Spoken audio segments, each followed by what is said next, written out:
80 candles is a lot of fire for one person to blow out alone. I didn't even buy a cake.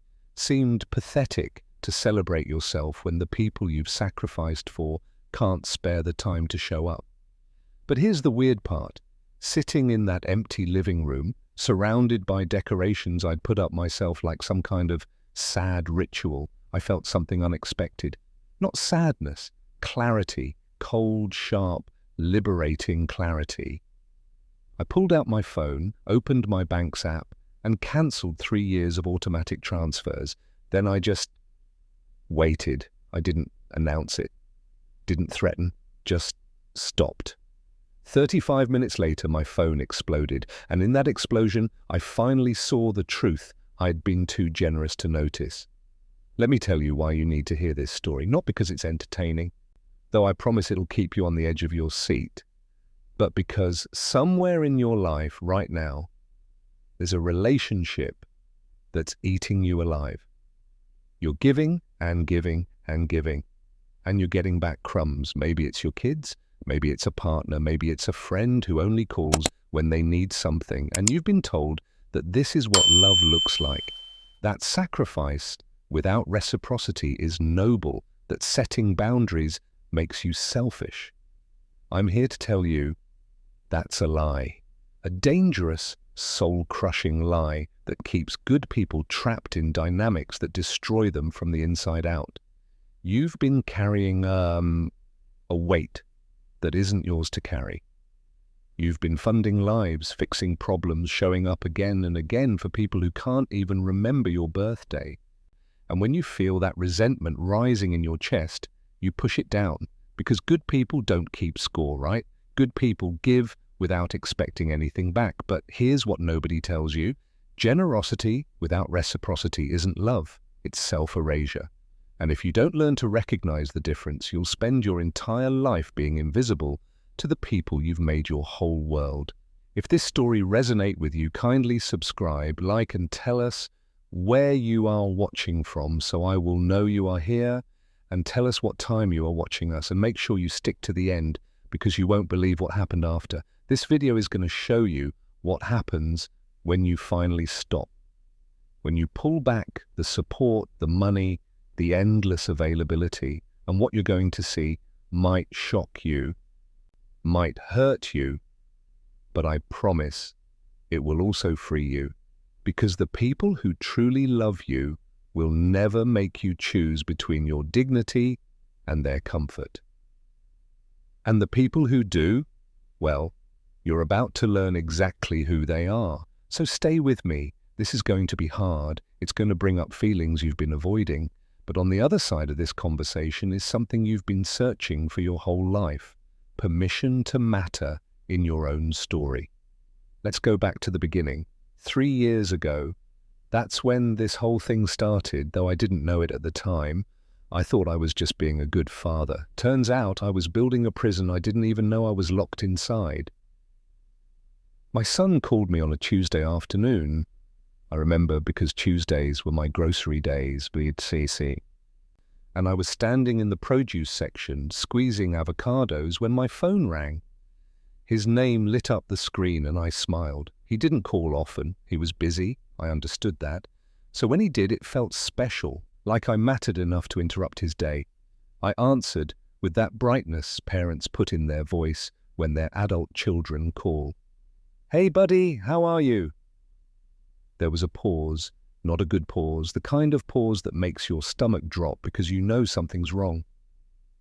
And then his voice came through, tight and small, like he was trying to hold something heavy and failing. "Dad, we need to talk." I left my cart right there in the produce section and walked outside to the parking lot, found my car, sat down. "What's going on? Are you okay? Is everyone safe?" "We're safe, yeah, everyone's healthy." It's just another pause. I could hear him breathing. "Dad, we're drowning." Money, it was always money, not because my son was irresponsible. He wasn't. He had a good job, his wife worked too. But they lived in the city, and the city is a beast that eats paychecks faster than you can earn them. Rent had gone up, childcare costs were insane, student loans were strangling them, and then their car had broken down, needed a new transmission, and that was the thing that broke the camel's back. He didn't ask directly. My son has too much pride for that, got it from me probably. But I could hear it underneath every word. Dad, I need help. Dad, I'm scared. Dad, I don't know what to do.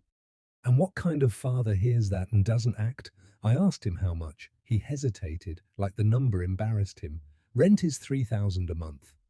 If we had help with that for a little while, just until we get our feet under us, we could catch up on everything else. $3,000. I did the math in my head. I was living on my pension and social security, but I'd been careful my whole life. Saved, invested, I had enough. More than enough for one person living alone. I didn't even hesitate. Done. I'll set up a transfer, automatic, every month. You don't have to ask, you don't have to worry. Just take the breathing room and get stable. The relief in his voice was immediate. It poured through the phone like warm water. Dad, I don't know what to say. Thank you. God, thank you. We'll pay you back, I promise, as soon as we, Stop, I said. This isn't a loan. This is what family does. You do the same for your kids. Right? Of course. Then let me do it for you. He exhaled. I heard my daughter-in-law in the background asking what happened. He told her. And then she got on the phone and she was crying, saying I was an angel, saying she didn't know how to thank me, saying this changed everything. I felt 10 feet tall driving home that day. Like my life had clear, undeniable purpose. I was fixing something, protecting someone, being useful in a way that mattered. That feeling lasted about 6 months. At first, the gratitude was overwhelming. My son called every week. Updates on how the money was helping. They'd paid off the car, caught up on credit cards, started building a little savings. My daughter-in-law sent me pictures of my grandson with little thank you notes. Grandpa's help means we can afford his preschool. You're changing his life. I put those pictures on my fridge.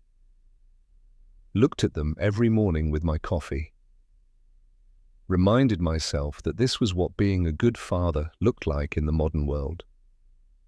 You don't just raise your kids to 18 and wave goodbye. You support them, you help them build their lives, but somewhere around month 6, the calls started spacing out. Not dramatically, just noticeably. Once a week became every other week. Every other week became once a month.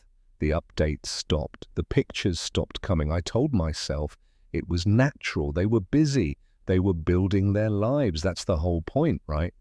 The money was working. They didn't need to check in constantly. But here's what I didn't let myself see. The gratitude wasn't fading because they were busy. It was fading because the gift had become invisible. You know how you stop noticing the air you breathe? It's always there, keeping you alive, but you never think about it unless it's suddenly gone. That's what my $3,000 became. Oxygen. Invisible, expected, just part of the landscape of their lives. By the end of year 1, I was lucky if I got a call on holidays. My grandson's birthday came and went. I sent a check, got a text back. Thanks! No exclamation point could hide the autopilot behind it. Year 2 was worse. I'd call them and get voicemail, wait days for a callback. When we did talk, the conversations were surface level. Weather, work, fine, everything's fine. How are you? Okay, Dad, gotta go. I started noticing something else. They were going out. Posting pictures on social media, restaurants I knew weren't cheap, weekend trips, new furniture. And look, I'm not saying they didn't deserve those things. I'm not saying my money came with strings, but there was something that bothered me about it, something I couldn't quite name at first.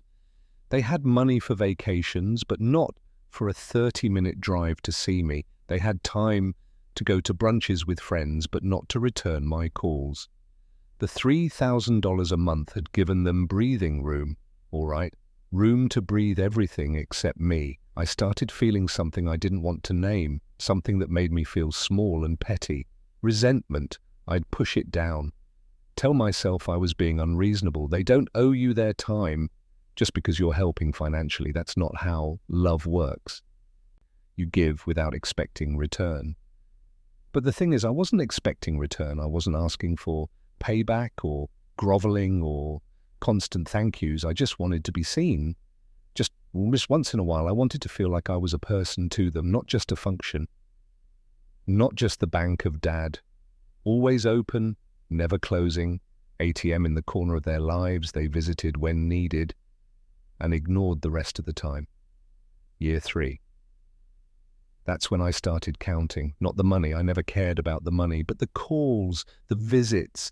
I started keeping track in a little notebook, and I hated myself for it. What kind of person keeps score of their relationship with their own son? But I couldn't stop, because the numbers were stark.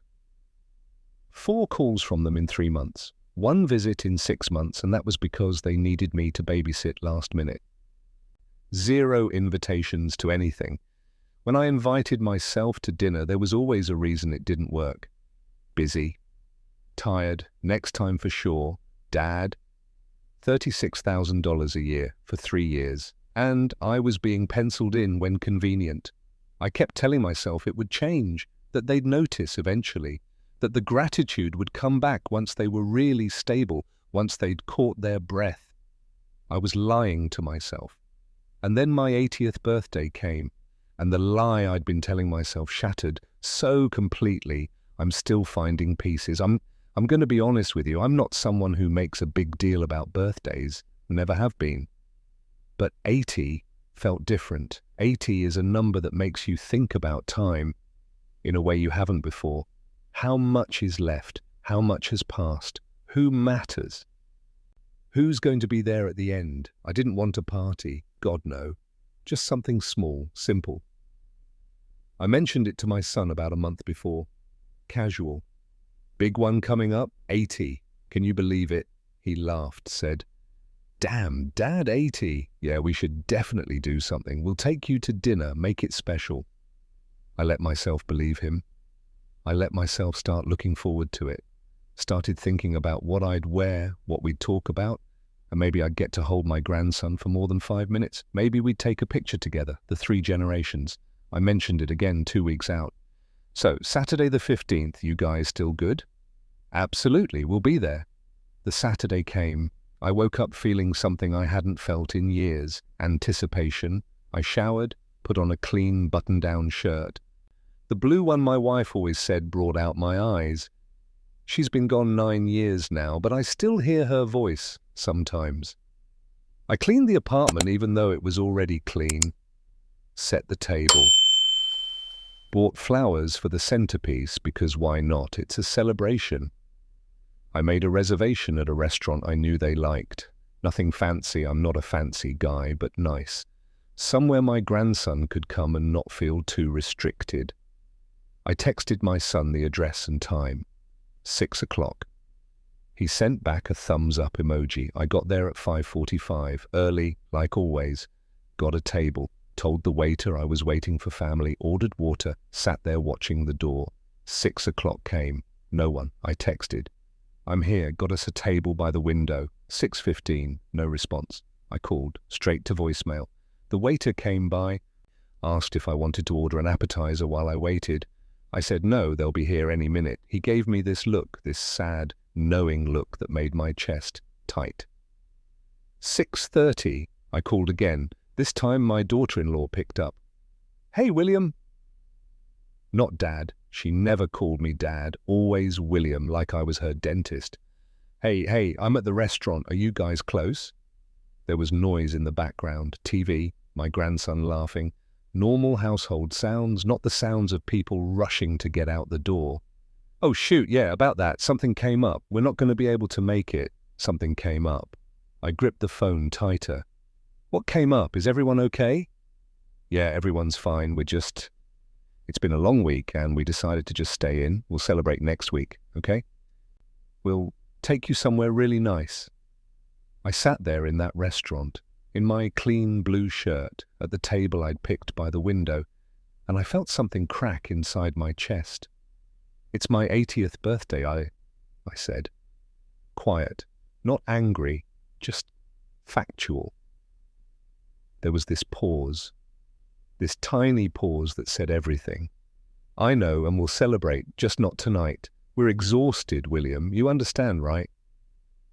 I didn't understand. I didn't understand how you could be too exhausted to spend 1 hour with someone who'd spent 3 years making your life easier.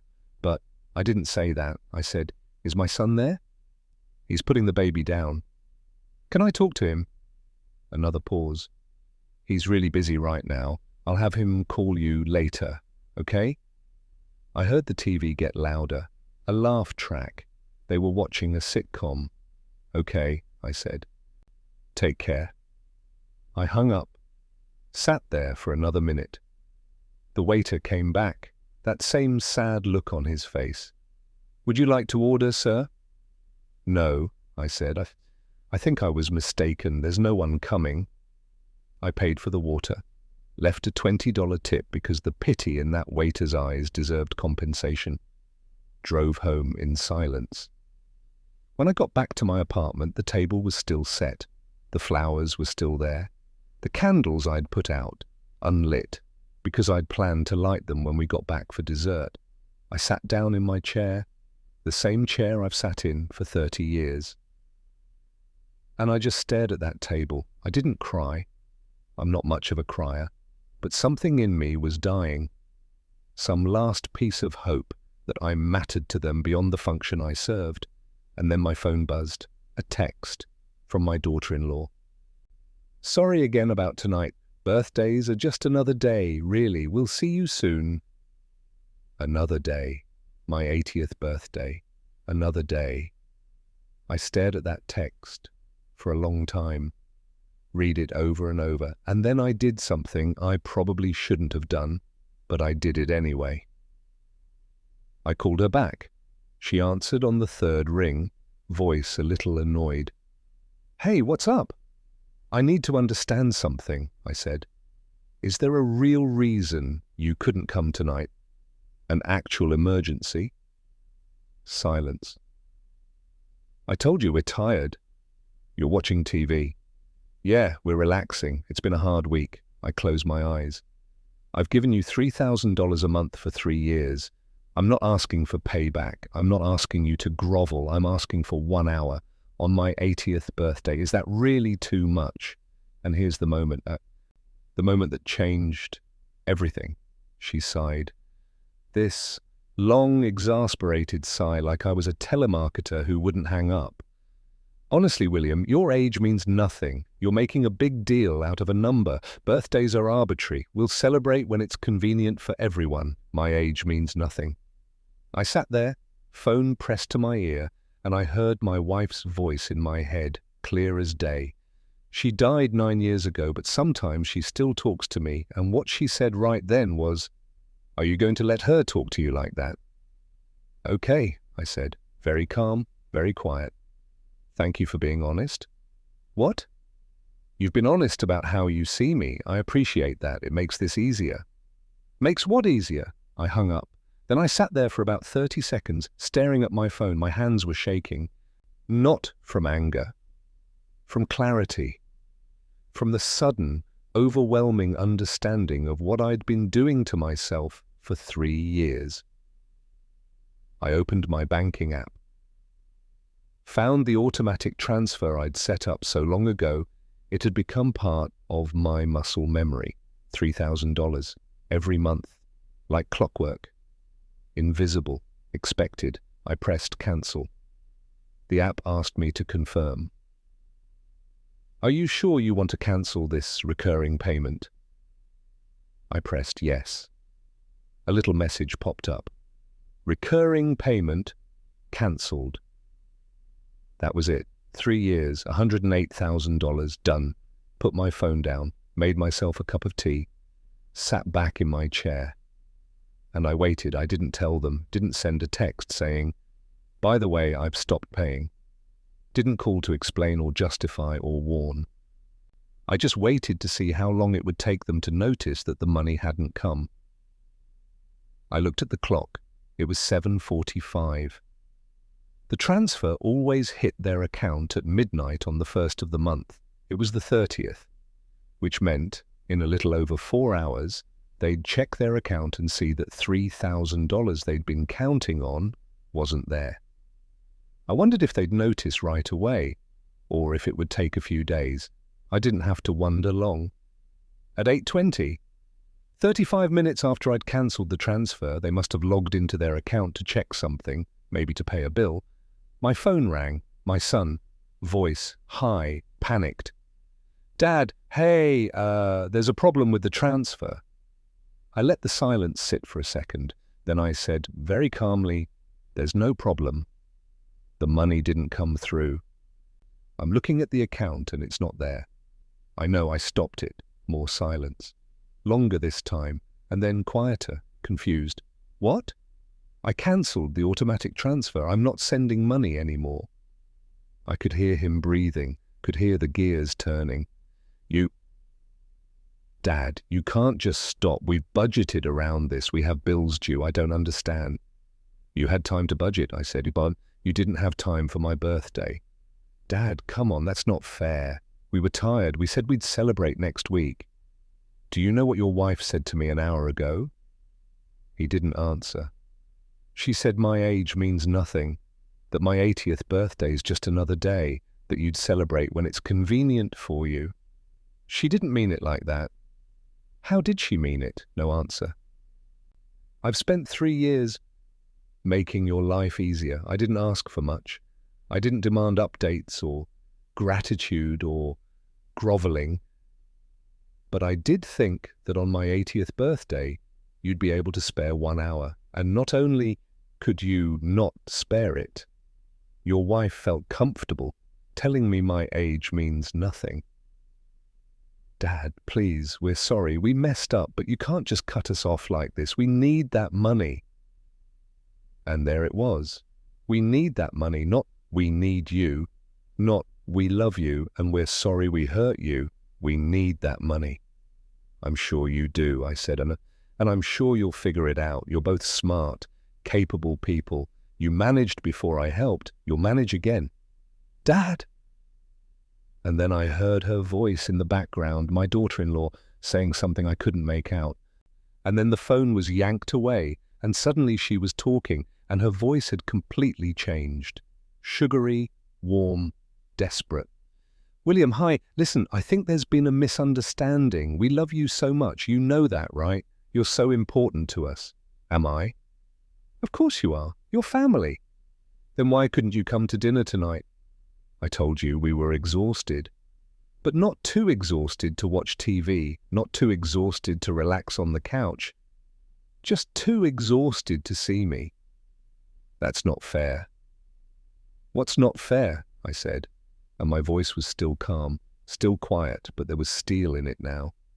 "Is spending 3 years funding your life while you treat me like an inconvenience. What's not fair is being told my age means nothing. What's not fair is realizing that the only time you call me is when you need something. That's not true. When's the last time you called just to talk, just to see how I was doing?" Silence. "I'll wait." More silence. "You can't do this," she said. And now the sugar was gone and there was an edge in her voice. "We have a lease. We have obligations. You can't just pull support like this." "I can, actually. I've done it." "This is cruel." "No," I said. What's cruel is making someone invisible and expecting them to keep paying for the privilege. What's cruel is treating generosity like an entitlement." She said something else, but I didn't hear it because I hung up. The phone immediately started ringing again. I turned it off. And then I sat there in my quiet apartment at my table, set for people who never came, surrounded by decorations I'd hung myself, and I felt something I hadn't felt in 3 years. Peace. Not happiness, not satisfaction, but peace. The peace that comes from finally stopping the thing that's been killing you. I got up. took down the decorations, put away the extra plates, blew out the candles I'd never lit. And then I went to bed. I slept better that night than I had in years. The next morning, my phone was full of messages, 17 missed calls, 12 voicemails, 6 texts. All of them said the same thing in different words. Please, we're sorry. We need you. We'll do better. This isn't fair. You're being cruel. How could you do this? We have bills. We have obligations. You can't just abandon us. Not one of them said, you must be really hurt. I'm sorry we made you feel invisible. Your birthday mattered and we should have been there. Not one. I read through all of them. And then I put my phone down and made breakfast. Around noon, my son showed up at my door. I heard the knock and looked through the peephole. He was alone. No wife, no grandson. I opened the door. He looked terrible, eyes red, hadn't slept. Dad, can I come in? I stepped aside. He sat on my couch. I sat in my chair. We looked at each other. I'm sorry, he said. I waited. We should have come last night. You're right. That was wrong. I'm sorry. Okay. He blinked. Okay? I accept your apology. So, you'll turn the payments back on? And there it was. The reason for the visit. The apology was just the admission price. No, I said. His face changed. Dad, come on, I apologized. What more do you want? I want to know if you're sorry you hurt me, or if you're sorry you lost your rent money. That's not fair. Answer the question. He looked away, jaw tight. Both. I'm sorry for both. Which one came first? He didn't answer. When did you realize you'd hurt me? Was it last night when I called? Or was it this morning when you saw the money didn't transfer? Still no answer. Here's what I think, I said. I think you didn't think about me at all last night. I think you were tired and you wanted to stay home, and it didn't occur to you that skipping my birthday might hurt me because I've been so consistently available, so consistently giving, that you've stopped seeing me as a person with feelings. I'm just a function, a resource to Pong. Dad-shaped wallpaper. That's not true. Then when's the last time you asked me how I was doing and actually listened to the answer? Silence. When's the last time you invited me to something without me having to ask? Silence. When's the last time you thought about what I might need instead of what you need from me? He put his head in his hands. I don't know. I know you don't. And that's the problem. So what? You're just cutting me off. I'm your son.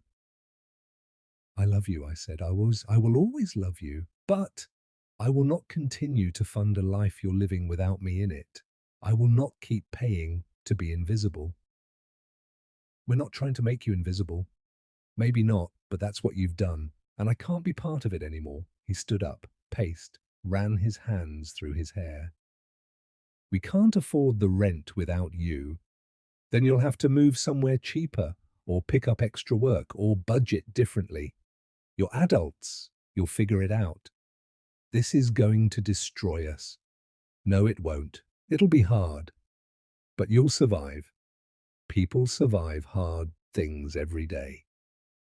I can't believe you're doing this. I can't believe it took me 3 years to do it. We stared at each other.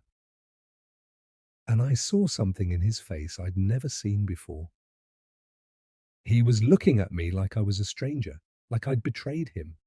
And maybe in his mind I had, because I'd changed the rules. I'd stopped being the bottomless well.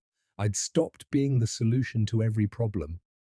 I'd started being a person with limits, and he had no idea what to do with that. "I need to go," he said. "Okay." He walked to the door, stopped, turned back. "Are you really not going to help us? I've helped you for 3 years. Now I'm helping myself." He left. I sat in my chair and I waited to feel guilty. Waited for the voice that says, "You're a bad father, you're selfish, you're cruel." But it didn't come. Instead, I felt something else. Something I didn't have a name for at first, but eventually I realized what it was. Self-respect. I'd gotten it back. And it turned out that was worth more than $3,000 a month. Let me pause here and talk to you directly, because I know what some of you are thinking. You're thinking I'm heartless, that I'm using money as a weapon, that I'm punishing my son for a mistake. And I get it, I do, because I thought those things about myself too for a while. But here's what I need you to understand. This wasn't about the money. It was never about the money. Money was just the language of the relationship. It was the way I'd been showing love and the way they'd been showing, well, not love, dependence maybe, convenience. And when you're in a relationship where one person is giving everything and the other person is taking it for granted, the relationship is already broken. You're just still going through the motions. Stopping the money wasn't punishment, it was clarity. It was removing the thing that was keeping both of us stuck in a dynamic that was destroying me and stunting them. Because here's the truth, I wasn't helping them by paying their rent. I was enabling them. I was teaching them that they didn't have to consider me, didn't have to reciprocate, didn't have to grow or struggle or figure things out. Because Dad would always be there with an open wallet and no expectations. That's not love, that's not even kindness, that's just fear. Fear of being alone, fear of being unneeded, fear that if I stopped being useful, I'd stop mattering. And you know what? I was right to be afraid, because the second I stopped being useful, they panicked. But they didn't panic because they were losing me. They panicked because they were losing my money. And that distinction, as much as it hurt, was the most important thing I'd learned in years. Let me tell you what happened in the weeks that followed, because this is where it gets really interesting. The first week was chaos. My phone never stopped. Calls, texts, voicemails. My son, my daughter-in-law, even my grandson got on the phone once. I'm sure they coached him, saying, "I miss you, see, Grandpa," in that heartbreaking little voice. That almost broke me. Almost, but I held firm. I didn't block them. I didn't cut them off completely. I just stopped answering the calls that I knew were about money. And I could tell which ones those were by the time of day. Late at night when bills were due, first of the month when rent was coming up. The messages got more desperate, then angry, then pleading, then angry again. My daughter-in-law left a voicemail that I still remember word for word. "I don't know what kind of person does this to their own family. We've been nothing but grateful and loving, and you're throwing us away over one missed dinner. This is elder abuse. You're manipulating us with money. I hope you're happy alone." I listened to that message 3 times, and each time I heard something different. The first time, I heard anger. The second time, I heard panic. The third time, I heard what was really there. Someone who'd been caught. Someone who'd been treating me like a resource and was furious that the resource had developed self-awareness. My son's messages were different, sadder, more confused. "Dad, I don't understand what you want from me. I apologized. I said I was wrong. What else can I do? Please call me back, please." And that almost got me too, because I could hear real pain in his voice. But I could also hear something else, the pain of consequences, not the pain of genuine remorse. He was upset because his life was harder now, not because he'd hurt me, and until he could tell the difference, we didn't have anything to talk about. Week 2, the messages slowed down. Week 3, they almost stopped. And then week 4, something interesting happened. My son called, not at bill paying time, not at rent time. At 3 in the afternoon on a Thursday, I answered. "Hey, Dad." "Hey," Silence. Awkward. Heavy. I'm not calling about money, he said. Okay.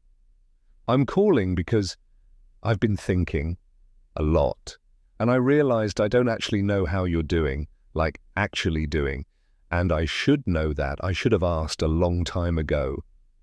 I didn't say anything. Waited. So, how are you doing? And here's the thing, I could hear it in his voice that this wasn't a script, this wasn't manipulation, this was genuine curiosity, genuine care, for the first time in I don't know how long. I'm okay, I said. Better than I've been in a while, actually. Really? Really? More silence. We moved, he said, or found a cheaper place. 2-bedroom instead of 3, different neighborhood. It's not as nice, but it's what we can afford. How's that going? It's hard, really hard. We're fighting more. Money's tight, but... He paused. I don't know. There's something else too, like we're actually in this together now, like we're a team figuring it out instead of just coasting. I felt something shift in my chest.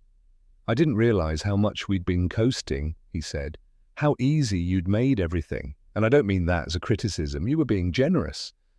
But I think maybe it made us lazy. Made me lazy. Maybe, I said. I'm sorry, Dad. Not about the money, about not seeing you, about taking you for granted, about letting her talk to you that way. That wasn't okay. No, I said, it wasn't. Are we going to be okay? I'd say, you and me. And I realized I didn't know the answer to that yet. But I wanted to find out. I don't know, I said honestly, but I'd like to try. Me too. We talked for 45 minutes, about his life, about mine, about things we hadn't talked about in years, what I was reading, how he was doing at work beyond just fine, what scared him about being a father. When we hung up, I sat there in my chair and I cried. Not from sadness, from relief, because for the first time in 3 years, I'd talked to my son. Not to the idea of my son, not to the function of being a father, but to him. And he'd talked to me. And that conversation didn't cost $3,000, it just cost the willingness to let him struggle long enough to remember I existed. Now I want to talk about what this whole experience taught me. Because it's bigger than just my story. It's about something fundamental that most of us get wrong our entire lives. And if you get this wrong, you'll spend decades trapped in relationships that slowly drain the life out of you while you smile and call it love. Here's the thing nobody wants to say out loud. Unconditional love does not mean unconditional tolerance of bad behavior. It doesn't mean unconditional access to your resources. It doesn't mean lighting yourself on fire to keep someone else warm and calling that sacrifice noble. I was raised in a generation where sacrifice was the highest virtue. My father worked himself to death, literally, providing for us. My mother gave up every dream she ever had to raise 6 kids, and they wore that sacrifice like a badge of honor. This is what love looks like, they taught us. You give until there's nothing left. You put yourself last, always. And I believed them. I lived that way my whole life. With my wife, God rest her soul, I was the provider, the fixer, the rock. When she got sick, I gave up my job to take care of her. Spent our savings on treatments. Watched her die over 3 years and never once complained because that's what you do when you love someone. But here's the difference. She saw me. Even at her sickest, even when I was changing her bedclothes and helping her to the bathroom and holding her hand through the pain, she looked at me like I mattered. She said thank you. She asked me how I was holding up. She cried because she felt guilty that I was sacrificing so much, and that's reciprocity. Not in actions. She couldn't give me actions. She was dying, but in awareness, in seeing, in acknowledging that my sacrifice meant something and cost something. With my son and his wife, I gave the same level of sacrifice, more even because it was money I'd saved for my own old age. my own security, but there was no seeing, no acknowledgement. The sacrifice became invisible the moment it became routine. And that's the trap. That's the thing that'll kill you if you're not careful. When you give to someone who sees you, who values you, who acknowledges the cost of what you're giving, that's love. That's beautiful. That's what we're built for. But when you give to someone who stopped seeing you, who expects it, who treats your generosity like a utility they're entitled to, that's not love anymore. That's a transaction, and you're on the losing end. I spent 3 years on the losing end of a transaction I kept calling love. Let me tell you about my friend Robert. I met him at the senior center about 2 years into this whole mess with my son. Robert's 76, widowed like me, and he's got this daughter who's a piece of work. We were having coffee one day and he's complaining about her. She calls him maybe once a month, always needs something like money for this, help with that. Can you watch the kids? Can you co-sign this loan? And Robert, he's a good guy, soft-hearted. He always says yes, but you could see it eating him. This tiredness in his eyes, this defeated slump in his shoulders. I asked him, when's the last time she called just to see how you're doing? He thought about it, really thought about it, and then his face just crumpled. I don't think she ever has. Not since her mother died. That was 8 years ago, Robert. Yeah. So for 8 years, every phone call has been her needing something from you? He nodded. And you keep giving. She's my daughter. What am I supposed to do? And I understood that. God, I understood that down to my bones. Because that was me. That was exactly me. You're supposed to matter too, I said. He looked at me like I'd spoken a foreign language. That's how deep it goes. This idea that being a good parent means erasing yourself. That your needs are supposed to disappear the moment you have kids. And if they don't, you're selfish. But here's what I learned. Sitting in that empty living room on my 80th birthday. You can love someone completely and still refuse to participate in your own erasure. You can adore your children and still expect basic respect. You can be generous and still have limits. And when you set those limits, when you finally say, no more, the people who truly love you will hear it. They might be hurt. They might be confused. They might even be angry at first, but they'll hear it. They'll think about it. They'll come back with genuine understanding. The people who don't love you, the people who just love what you provide, will panic. They'll rage. They'll guilt trip. They'll call you selfish and cruel and manipulative. They'll tell you you're destroying the family. They'll do everything except the one thing that would actually fix it. See you as a person who deserves consideration. When I stopped paying my son's rent, I got to see which category he fell into. And for the first few weeks, I was terrified. It was the second one. The panic, the anger, the accusations, it all pointed to someone who'd been using me. But then that phone call came. Week 4, 3 in the afternoon. And I heard something different. Something that gave me hope. I heard someone who'd been forced to stop and think. Someone who'd been so comfortable he'd stopped paying attention, and the discomfort had woken him up. That's what boundaries do. They wake people up. Not always. Some people will never wake up, and you have to make peace with that. But sometimes the person you love is in there, just buried under layers of entitlement and routine and taking for granted. And the only way to reach them is to stop enabling the behavior that's burying them.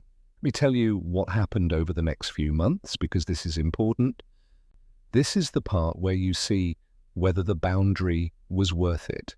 After that first real conversation with my son, things started slowly shifting. Not all at once. There was no magical healing moment where everything was fixed.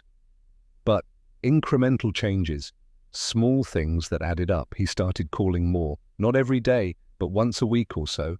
and not asking for anything, just talking, telling me about his life, asking about mine. He invited me to dinner at their new apartment. It was smaller, kind of cramped, in a neighborhood that definitely wasn't as nice as the old place. But my daughter-in-law cooked. Not well, she's never been much of a cook, but she tried. And my grandson sat next to me and showed me his drawings. It was awkward. There was tension. Nobody mentioned the money, but we were there together, and that mattered. My daughter-in-law barely looked at me through dinner. I could feel her resentment like a physical force. She blamed me for the move, for the smaller apartment, for the tighter budget. I knew that. I wasn't under any illusions, but my son was trying. I could see him trying, asking me questions, filling silences, making an effort. After dinner, while his wife was putting the baby to bed, we sat on his little balcony. He lit a cigarette. I didn't know he'd started smoking again. And we looked out at the parking lot. "She's really angry with you," he said. "I know. She thinks you abandoned us." "I know that too." He took a drag. "I don't think that. Not anymore. I mean, I did at first, but I've been thinking about it, about how things were before, how we treated you." I waited. "We were assholes, Dad." I almost laughed. "Yeah." "Oh, you kind of were. I don't know when it happened. When we stopped, I don't know, when we stopped seeing you as a person and started seeing you as just this thing that helped us. But it happened, and I'm sorry. I know you are. Are you happy you did it? Stop the payments." I thought about that, really thought about it. Happy isn't the right word, but I'm not sorry. I needed to do it, for me, and maybe for you, too. He looked at me. "What do you mean for me? You're 34 years old. You've got a wife and a kid. You have a good job. You're capable. But I was making things so easy for you that you weren't growing. You were just existing, coasting. We were saving money. Were you? Or were you just spending it differently, on nicer things, easier things, because you knew the rent was covered?" He didn't answer. Because we both knew the truth. "I'm not saying you were bad with money," I said. "I'm saying that when someone removes all the pressure, you stop building the muscles you need to handle pressure. And life is pressure. It just is. So you were teaching us a lesson." There was an edge in his voice. "No, I was protecting myself, but yeah, maybe you're learning something too. Is that so bad?" He stubbed out his cigarette. "It's hard, Dad. It's really fucking hard. We're fighting all the time. About money, about everything. I feel like I'm failing." "You're not failing, you're struggling. There's a difference. Doesn't feel different. I know, but struggling is how you figure out who you are. Who you are together. When everything's easy, you never have to make hard choices. You never have to prioritize. You never have to be a team. You're just two people living parallel lives in the same house." He was quiet for a long time. Then, "We might not make it, me and her." My chest tightened. Because of money? Because we don't know how to be partners. We only knew how to be, I don't know, roommates with a kid. And your money made that possible. Now we actually have to figure out if we work. And I don't know if we do. I put my hand on his shoulder. "Then you figure that out, one way or another, but at least it'll be real, whatever happens." He nodded, and we sat there in silence, father and son, looking at a parking lot in a neighborhood neither of us would have chosen, and it was the most honest moment we'd had in years. That's what boundaries give you, not necessarily happiness, not necessarily easy resolution, but truth, reality, the actual relationship, instead of the performance of one. 3 more months passed. My son and I talked regularly. My daughter-in-law stopped coming to the phone when I called. I didn't push it. Some bridges take longer to rebuild than others, and some never get rebuilt at all. Then one day my son called and said, "Can I come over? I need to talk to you about something." My stomach dropped. I thought, this is it. They're separating. He's going to ask to move in with me. This whole thing is falling apart. He showed up an hour later, alone, sat on my couch, looked nervous. "What's going on?" I asked. "I got a promotion," he said. I blinked. That's great. Congratulations. It's a big one, like significant raise, enough that we're going to be okay, actually okay. Not just scraping by." "That's wonderful." "Yeah." He fidgeted with his hands. "The thing is, I don't think I would have gotten it if things hadn't gotten hard. If we hadn't moved and I hadn't been so stressed about money. I started working harder, putting in extra hours, taking on projects I'd been avoiding because they were too much work, and my boss noticed." I smiled. "See? You didn't need me." "I did need you, Dad, just not the way I thought. Not for money. I needed you to, I don't know, to stop letting me be a kid. Does that make sense?" "Yeah, it does. I'm not saying thank you for cutting us off. I'm still kind of pissed about how it happened, but I get it now, why you did it." "Okay. And I want you to know that we're going to be okay. Me and you. I don't know about me and her. We're in counseling, trying to figure things out. But you and me, we're okay, right?" I felt my throat get tight. "Yeah, we're okay." "Good." He stood up, started to leave, then turned back. "Your birthday's coming up, 81. We're taking you out somewhere nice. You pick the place, and we'll be there. I promise." "Okay." "I mean it, Dad. I know I said it before and didn't show up, but I'm saying it now and I'll be there, even if I have to crawl through broken glass." I laughed. "That won't be necessary. Just show up on time. Deal?" He left, and I sat in my chair and I let myself cry. Big, ugly, relieved tears. Because my son was still in there, the kid I'd raised, the good person I knew he could be. He'd just been buried under comfort and entitlement and the ease I'd given him, and it took loss for him to find himself again. My birthday came. 81. Not as significant as 80, but still. Another year, another marker. My son called the day before to confirm. "Still on for tomorrow, 6 o'clock. I'll be there. We both will, all three of us." I chose a different restaurant than last year. Couldn't bear to go back to that place, to sit at a table and remember waiting alone. This one was closer to their new apartment. Nicer than I usually went, but what the hell? It was a birthday. I got there at 5:45, early again, can't help myself. Ordered water, waited. 6 o'clock. The door opened and there they were, my son, my daughter-in-law, my grandson. On time, together, walking toward me. My daughter-in-law looked uncomfortable. She'd clearly been forced into this, but she was there. That was something. My grandson ran to me. "Grandpa!" and climbed into my lap before we'd even ordered.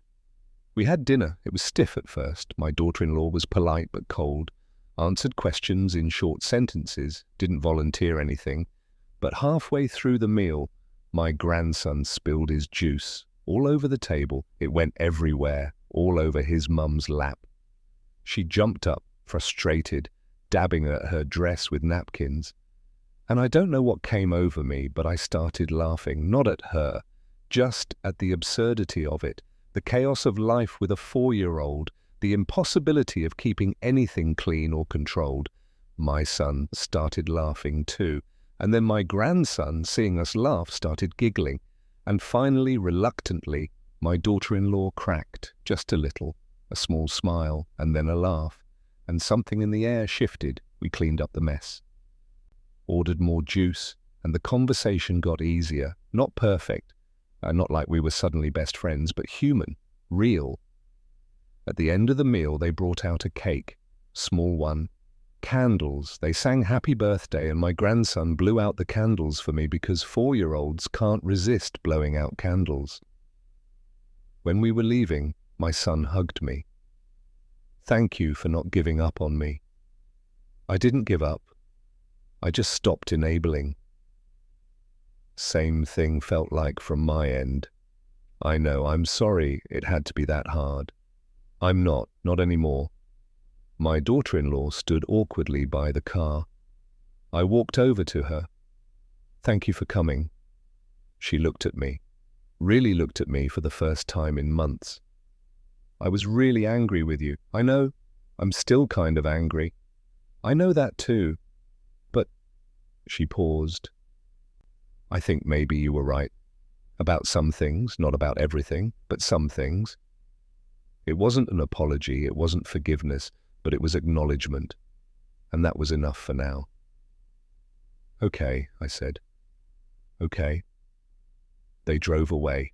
I drove home, and I sat in my apartment alone again, but not lonely, not anymore, because I'd learned something crucial, something I wish I'd known decades ago. Being alone because you've protected your dignity is not the same as being alone because you've been abandoned. One is tragedy, the other is choice, and choice, even when it's hard, gives you power. Now let me get really practical with you, because I know some of you are sitting there thinking, okay, William, great story, but what do I actually do? I'm in this situation right now. My kid, my partner, my friend. Someone is taking me for granted and I'm funding it or enabling it, and I don't know how to stop. So here's what you do, step by step. First, get honest with yourself about what's actually happening, not what you wish was happening, and not what you tell yourself is happening. What's actually happening? Sit down with a piece of paper, draw a line down the middle. On one side, write down everything you're giving to this relationship: time, money, emotional energy, favors, support, whatever it is. Be specific, be thorough. On the other side, write down what you're receiving, not what you hope to receive someday, not what they say they'll give you, what you're actually receiving right now. Look at those two columns, really look at them. If one side is dramatically heavier than the other, you've found your answer. You're in an unbalanced relationship. And unbalanced relationships always collapse eventually. The only question is whether you're going to control the collapse or let it control you. Second, notice the contempt. This is crucial. Contempt is different from anger. Anger is hot, contempt is cold. Anger says, I'm upset with you. Contempt says, I'm above you. Contempt looks like sighs when you speak, eye rolls when you express a need, dismissive comments disguised as jokes, being talked over, having your feelings minimized, being told you're too sensitive, too dramatic, making a big deal out of nothing. When my daughter-in-law sighed and said, your age means nothing, that was contempt, pure, undiluted contempt. And contempt is the death rattle of respect. If someone shows you contempt, believe them. Don't excuse it. And don't rationalize it. Don't tell yourself they didn't mean it or they were just having a bad day. Contempt means they've stopped seeing you as an equal. And once that's gone, everything else is just theater. Third, test the relationship. You don't have to blow it up. You don't have to cut anyone off completely. Just pull back slightly. Say no to one request. Skip one favor. Set one small boundary. I can't help with that this time. I'm not available then. I've decided not to do that anymore. Then watch what happens. Watch closely. Do they respect your boundary? Do they ask why with genuine curiosity? Do they say, okay, no problem, and adapt? Or do they panic? Guilt trip? Tell you you're being selfish or letting them down, get angry, give you the silent treatment? Their reaction will tell you everything you need to know about what the relationship is actually built on. If they respect your boundary, you've got something real. Maybe it just needed some rebalancing.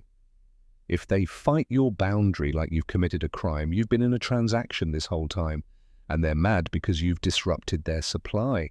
Fourth, stop explaining yourself to death. This is huge. This is where so many people get trapped.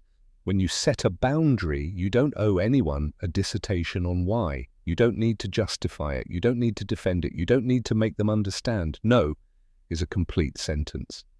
I've decided not to do that anymore is enough. If they cared about your reasoning, they'd have cared about your feelings before you had to set the boundary in the first place. When I stopped the payments to my son, I didn't send a manifesto. I didn't write out all my hurt feelings. I just stopped. And when he called, I gave him one simple explanation. You had time to budget. You didn't have time for my birthday. That's it. Short, clear, true. He wanted more, wanted me to explain, to justify, to engage in a debate about whether I was being fair. I refused, because the moment you start defending your boundary, you've already lost. You've made it negotiable. Boundaries aren't negotiations, they're declarations. Fifth, prepare for the guilt. Oh, the guilt. It's coming, I promise you. You're going to feel like the worst person in the world.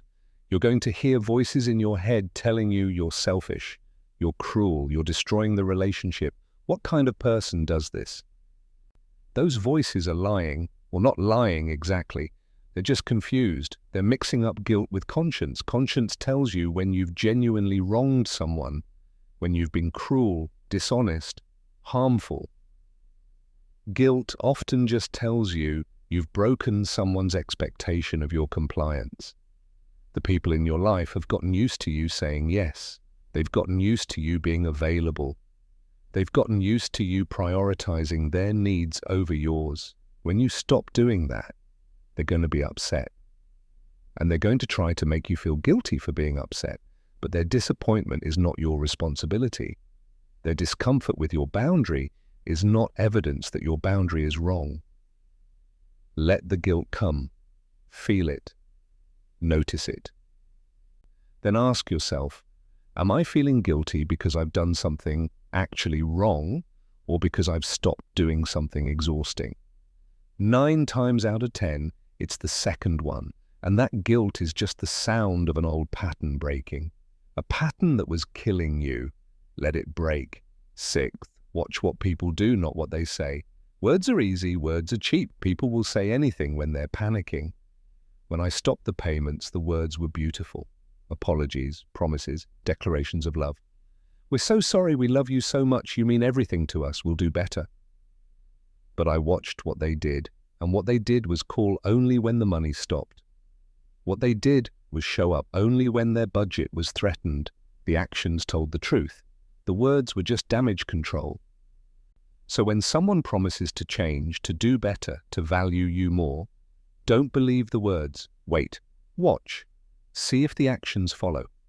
If someone says, I'm sorry I took you for granted, and then immediately goes back to taking you for granted, the apology was just a strategy, not a change. Real change shows up in behavior, consistently, over time. My son said he was sorry in week 1, but I didn't believe it until week 4, when he called in the middle of the day just to ask how I was doing. That's when I knew something had actually shifted. 7th, and this is hard, accept that some relationships will end. Not all of them can be saved. Not all of them should be saved.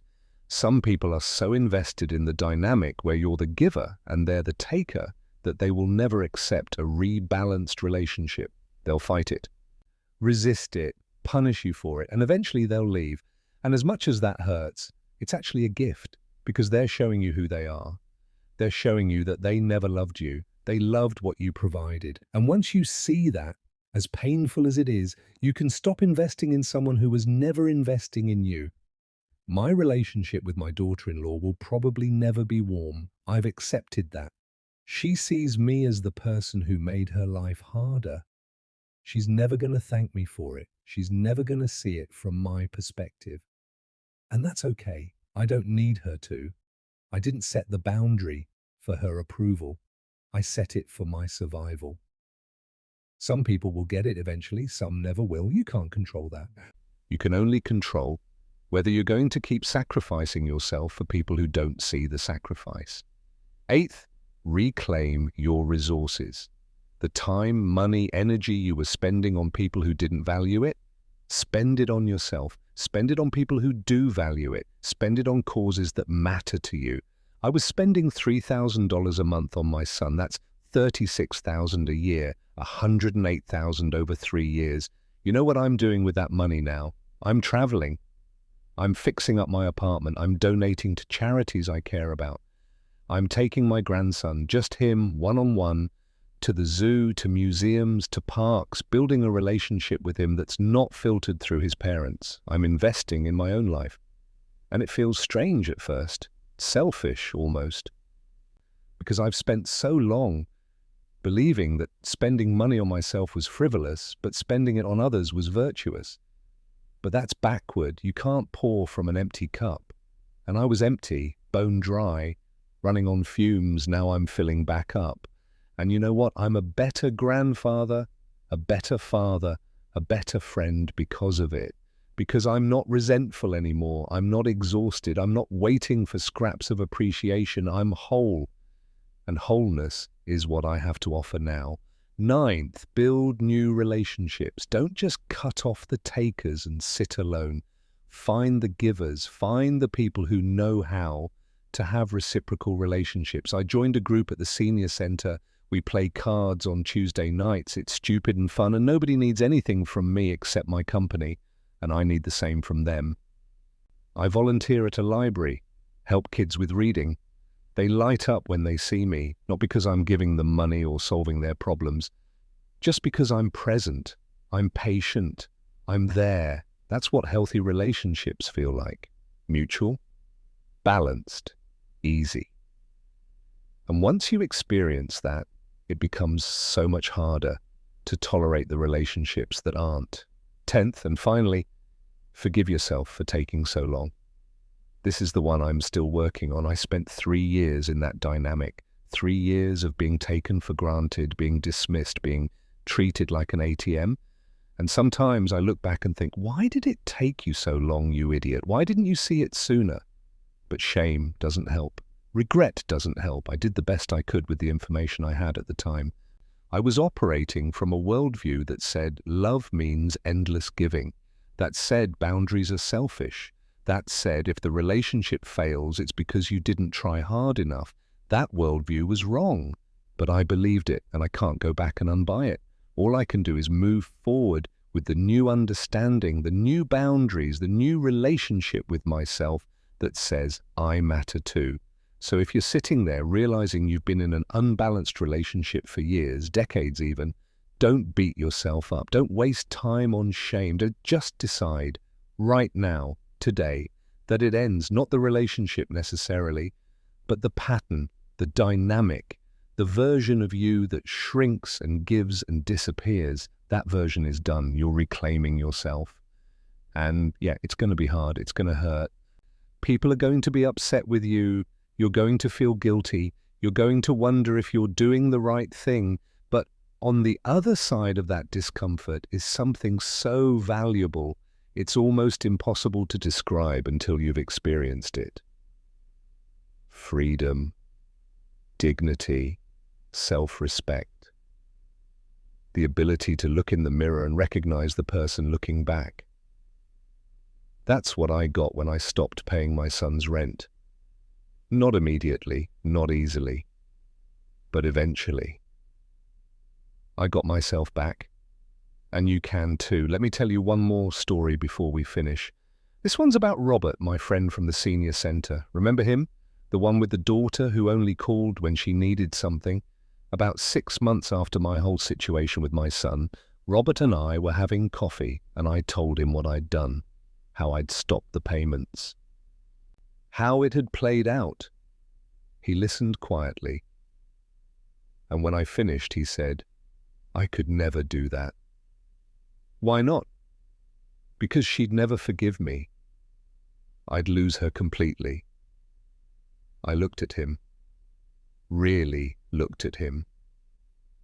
Robert, do you have her now? He blinked. What do you mean? I mean, you say you'd lose her if you set boundaries, but do you actually have her right now, a real relationship? Or do you just have someone who calls when she needs a co-signer? He didn't answer. Because from where I'm sitting, you've already lost her. You lost her years ago. You're just still funding the ghost of who you wish she was. His eyes filled with tears, and he said something I'll never forget. But if I stop I'll have to admit that.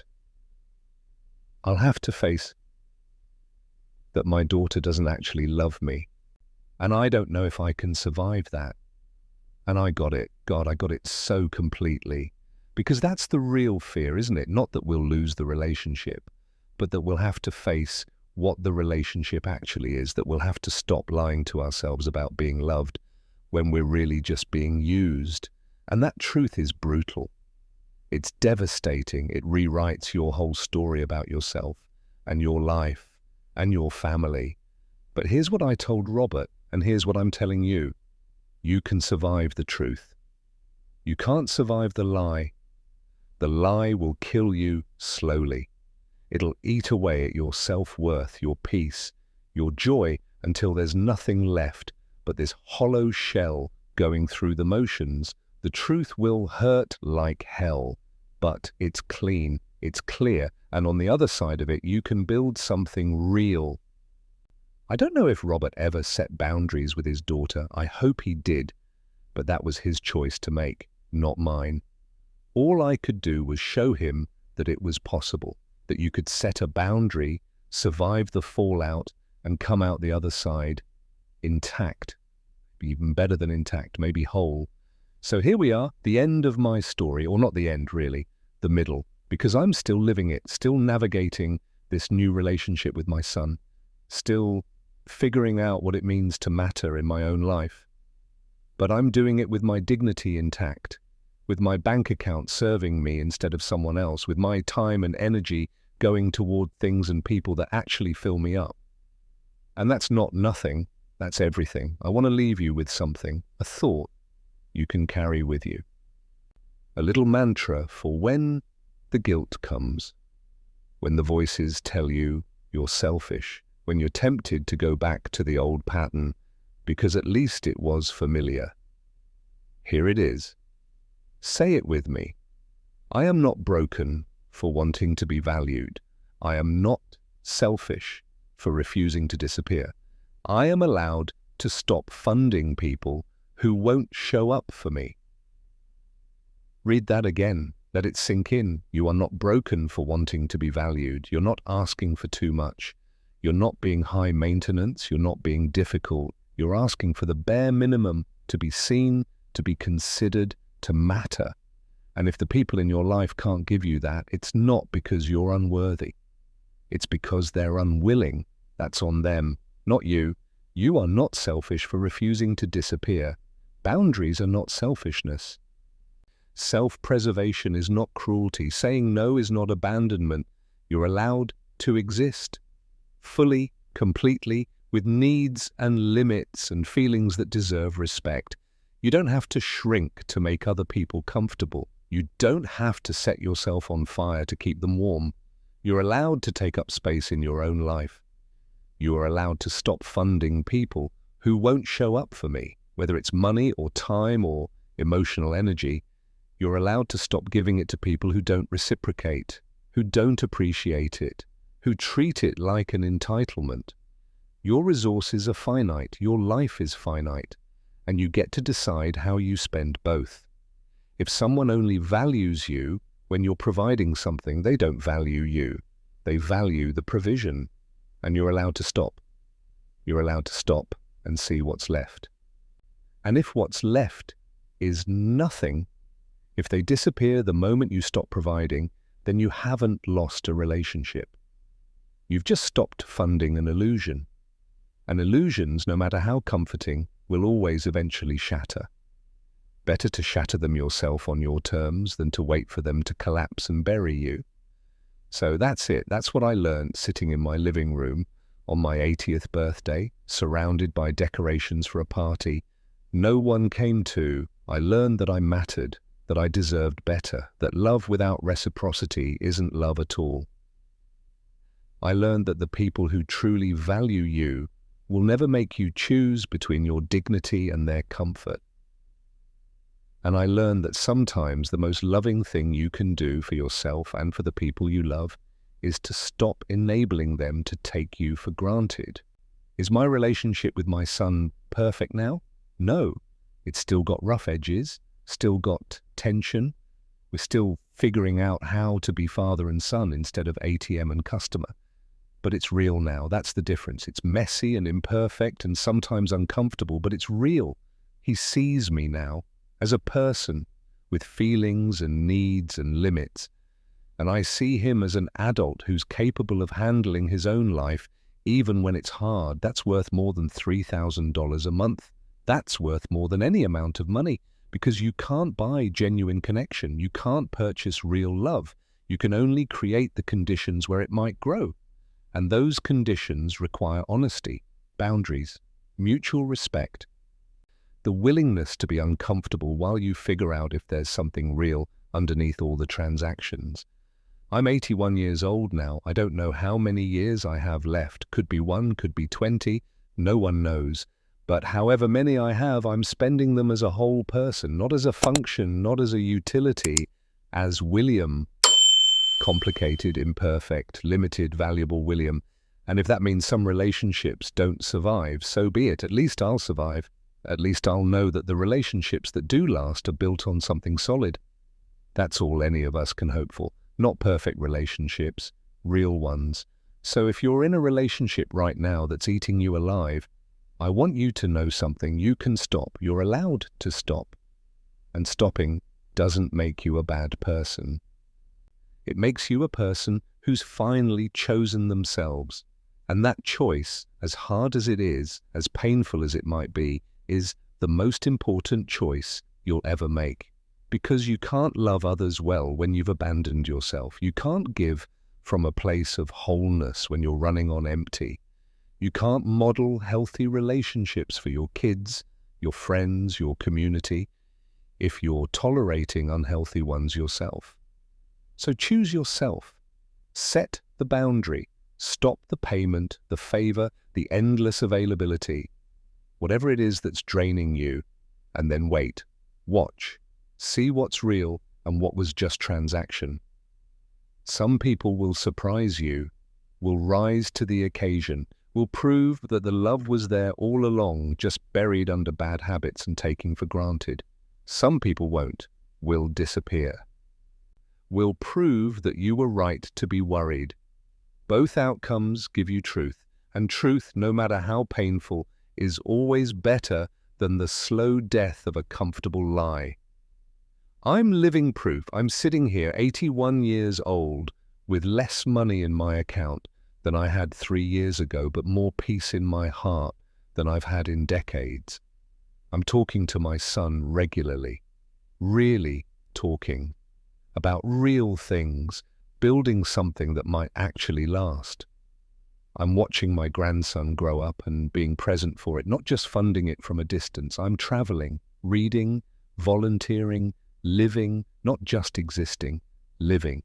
And that's what I want for you, not just existence, not just going through the motions, but actual life. Messy, complicated, sometimes painful, but real life. You deserve that. You deserve to matter in your own story.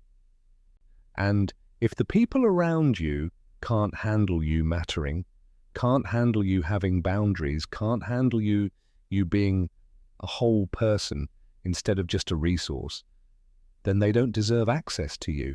It's that simple and that hard. But you can do hard things. You've been doing hard things your whole life. You've just been doing them for everyone else. Now do this one hard thing for yourself. Choose yourself. Stop paying for your own invisibility. Stop funding people who won't show up. Stop setting yourself on fire to keep others warm. Just stop. And in that stopping, in that space, you'll find something you might have lost years ago. Yourself. Welcome back. You've been missed. If this story resonated with you, if somewhere in these words you saw yourself, your relationship, your pain, I want you to do something for me. Leave a comment. Tell me what boundary you've been afraid to set. What relationship has been draining you, what you're ready to stop tolerating. You don't have to be alone in this. There are thousands of people listening right now who are in the same boat, who've been giving and getting nothing back, who've been feeling guilty for wanting basic respect. Tell your story. Even just a sentence, even just "me too." Because when we speak these truths out loud, when we stop pretending everything's fine, we give each other permission to stop pretending too. And that permission might be the thing that finally lets someone set the boundary they've been terrified to set. So comment, share. Let people know they're not alone. Let yourself know you're not alone. And if this helped you, if it gave you even a sliver of courage or clarity or permission to matter in your own life, hit that like button, not for me, for you, as a little declaration to yourself, I'm done being invisible. Subscribe if you want more of these conversations. If you want to keep exploring what it means to live with dignity, with boundaries, with self-respect, in a world that's constantly telling you those things are selfish. They're not selfish, they're survival, and you deserve to survive, you deserve to thrive. Thank you for being here. Thank you for listening. Thank you for having the courage to even consider that maybe, just maybe, you've been tolerating something you shouldn't have to tolerate. That courage is everything. That's the seed. Water it, tend it, let it grow into something that changes your whole life, because it can, it will. If you let it. I'm William, I'm 81 years old. I stopped paying my son's rent and got my life back. And you can too. Whatever your version of that looks like, you can stop. You can choose yourself. You can demand to be seen. And on the other side of that choice, no matter how messy it gets, is freedom. Real, honest, hard-won freedom. Go get it. You've waited long enough. I'll see you in the next one. Until then, remember, you're not broken for wanting to be valued. You're not selfish for refusing to disappear. You're not cruel for having limits. You're just finally choosing yourself. And that's not just okay. That's beautiful. Take care of yourself. You're worth it.